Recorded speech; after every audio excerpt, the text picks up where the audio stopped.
No, I talked in a previous video about how some people on the MAGA right, or at least the MAGA adjacent right, have begun starting to question, if not outright turn on the orange buffoon over his authoritarianism. And I spoke specifically about a podcast that is part of the Barstool Sports Network website, whatever. And they were talking, and you know, these Barstool guys, they're firmly in the, you know, podcast, bro, we supported Trump in the last election, that sort of manosphere, you know, shallow, don't understand anything, but it's just all, we're masculine, and so therefore we're going to identify with Republicans because we can't, you know, Democrats nominated a woman in the last election. We're not going to support a woman, so we're going to come out in this election and vote for Trump. So my point in saying that is that a lot of guys on the podcast bro manosphere right, not all of them are part of the cult. They're MAGA adjacent, right? They teamed up with MAGA. They're, you know, they're positively disposed towards MAGA, but they're not necessarily part of Trump's personality cult. And so they have been more open to question him and break with him. And so I saw a clip from this podcast on the Barstool Network or whatever,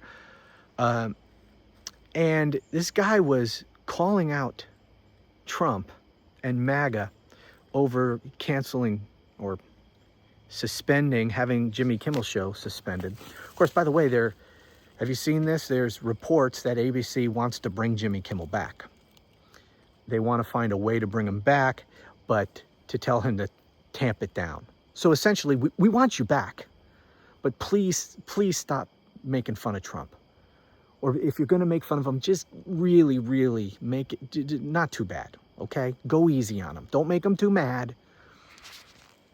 I don't see how they do that, by the way. I don't see how they thread that needle.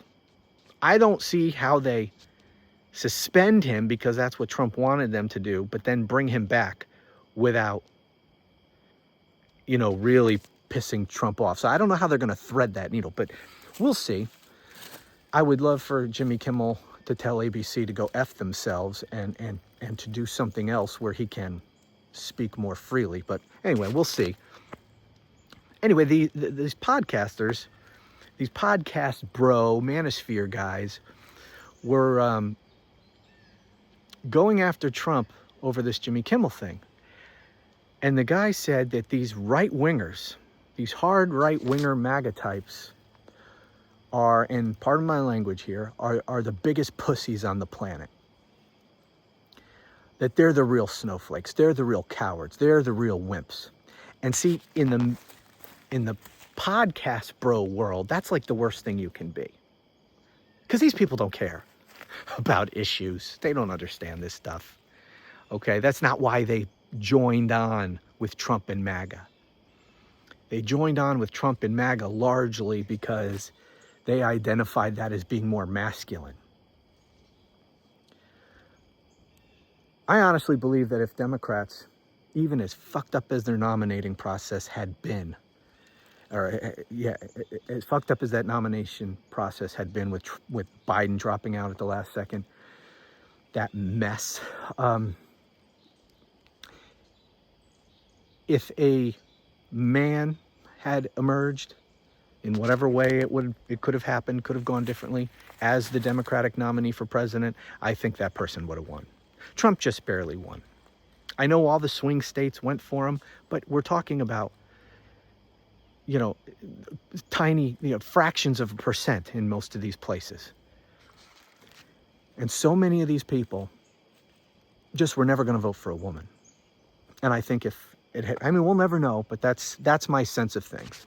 Like a lot of these people, you know, a lot of these young men who typically don't even give a shit about politics, and a lot of these podcast bros who typically don't even talk about politics, suddenly they're like all out in favor of Trump in the last election, and they had a lot of sway, and it was really surprising to a lot of people how big a factor they played in the election. Well, why was that? Well, they were motivated because Democrats nominated a woman, and not just a woman, but a black woman. And I think that's, anyway, we'll never know, but that's sort of my sense of it.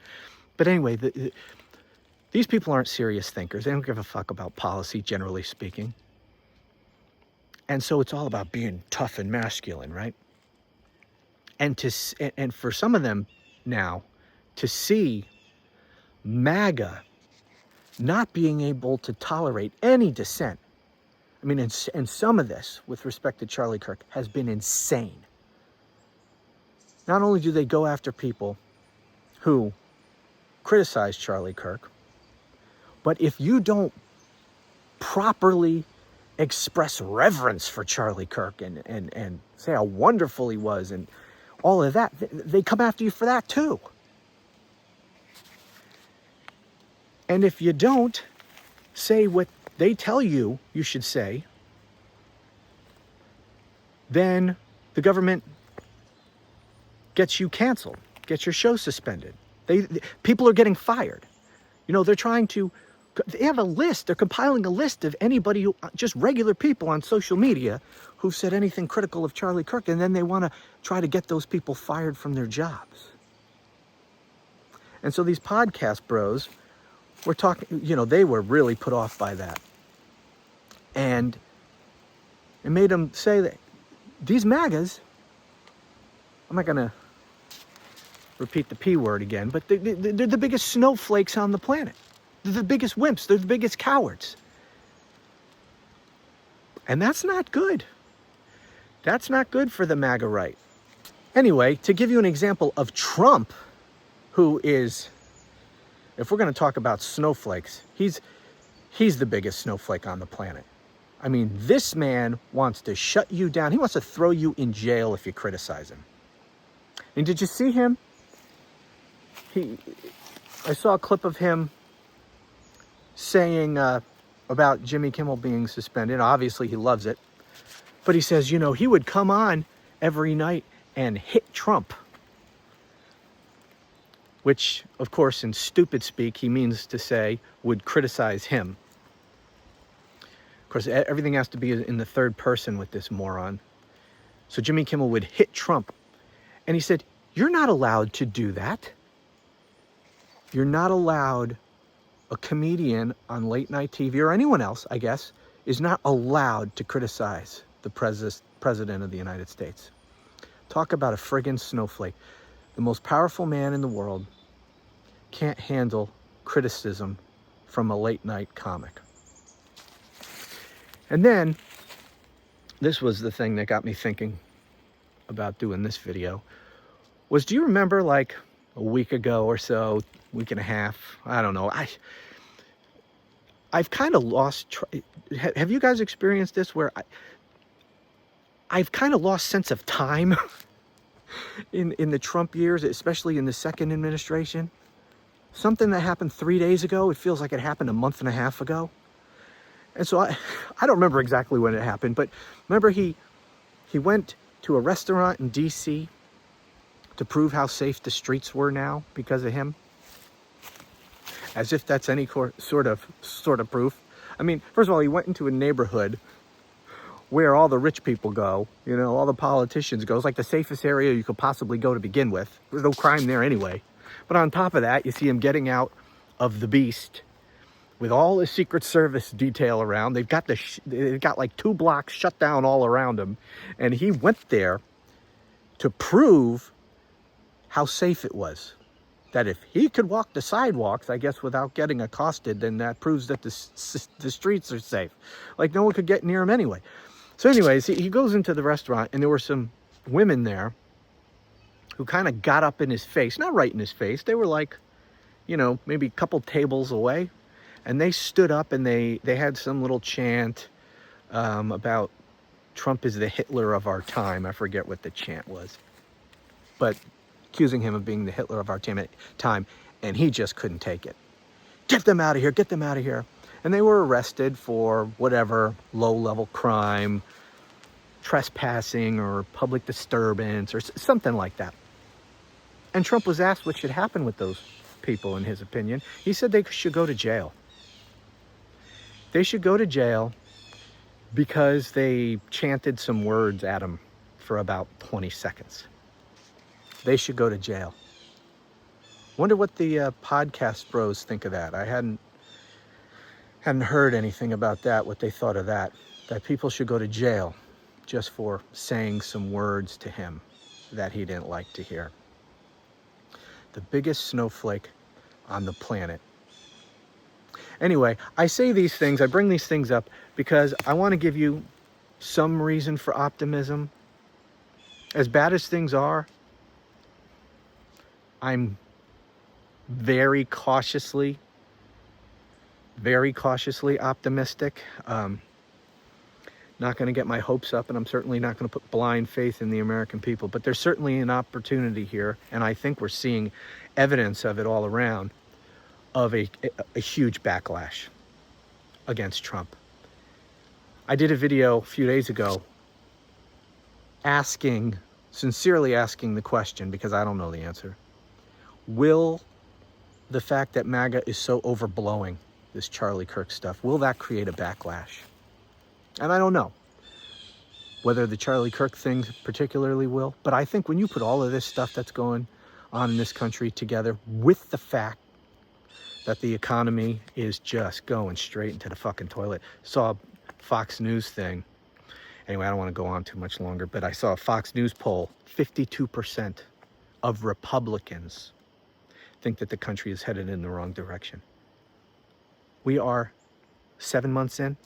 7-8 months in. Well, what is it? See, I don't know time anymore. Whatever. 8 months.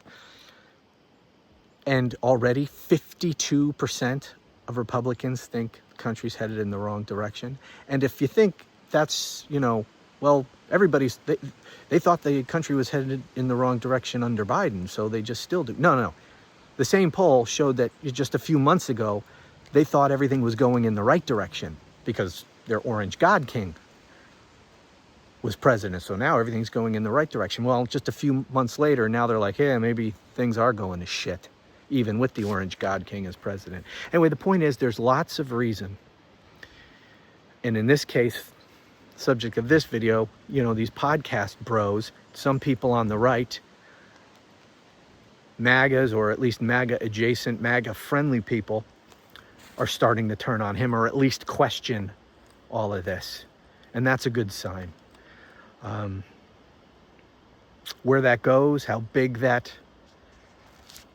much that grows, how many more people may begin to question him, may begin to turn on him, I don't know. We'll have to see. But one thing I am pretty friggin' sure of is that he's not adding to his support, and he already began his term as the most unpopular president, the most unpopular incoming president essentially in history as far as polling has been done on this.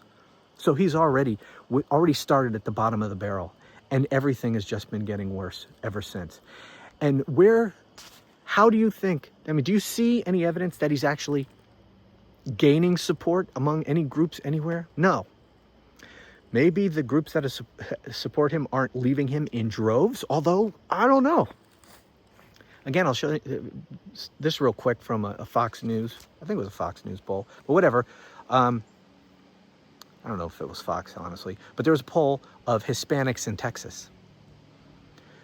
And at the time of the election, Trump had eliminated Democrats' advantage with Hispanics in Texas. It was even. It was no advantage. It was, he wasn't underwater with Hispanics. He wasn't positive with Hispanics. He was like zero. The same number of Texas Hispanics approved of him as disapproved. Now he's 32 points underwater with Hispanics in Texas. My point is that he's not gaining support anywhere. He's losing support. He's bleeding support. Not as quickly as I would like to see it, but he's bleeding support. This may be death by 1,000 cuts, almost all of which are self-inflicted by the fucking buffoon himself. Anyway, there's some reasons for, as I say, cautious optimism, but those reasons are out there. Anyway, that's it. Thanks for watching.